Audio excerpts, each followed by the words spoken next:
ஆனா நீங்க ஏன் என்ன ஒரு பொண்ணா கூட பார்க்க மாட்டேங்கிறீங்க? கேட்டது யாராக இருக்கும்? எந்த நாத்தனாராக இருக்கும்? எங்க அண்ணியா இருக்கும். உங்க அண்ணியா இருக்க வாய்ப்பு கண்டிப்பா இருக்கும். நீ கான்ஃபிடென்ட். அனிஷியா கூட அவங்க மதிக்கல, ஒரு மிஷினா பாக்குறாங்க. 24 hours நாங்க வேலை பார்த்துக்கிட்டே தான் இருக்கணும். வாழ்க்கையில ஒரு வசந்தமே பிறக்க மாட்டேங்குதுடா.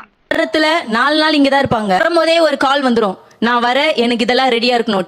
ஓசியில சோறு போட்டா எங்க வேணாலும் கிளம்பிடுறதா? காஃபி ரெடியா இருக்கணும், டிஃபன் ரெடியா இருக்கணும், எல்லாம் இருக்கணும். வேலைக்கு போகும்போது எல்லாம் ரெடி பண்ணி வச்சுட்டு நம்ம கிளம்பணும். முடியல. அதுக்கு தானே சார் மருமக போது செஞ்சு கொடுக்கறதுக்கு தானே சார் வீட்டுல மருமகன்னு ஒருத்தர் வச்சிருக்கிறது. எப்படி சிக்கிரிக்கம் பாத்தியாப்பா? எதுக்கு சார்? கணவரை தான் சார் கல்யாணம் பண்ணிட்டு வந்தேன், அவங்களும் சேர்த்து கல்யாணம் பண்ணல. இது நம்ம லிஸ்ட்லயே இல்லையே. வீட்டுக்கார மட்டும் கல்யாணம், நாத்தனார்லாம் எங்க சார் போறது? நடு ரோட்ல போய் நின்னு லாரி வரும், மேலே ஏத்துவா போ. நாத்தனாருக்கும் ஒரு குடும்பம் இருக்குல்ல, அவங்க குடும்பத்தையும் அவங்க பார்க்கணும்.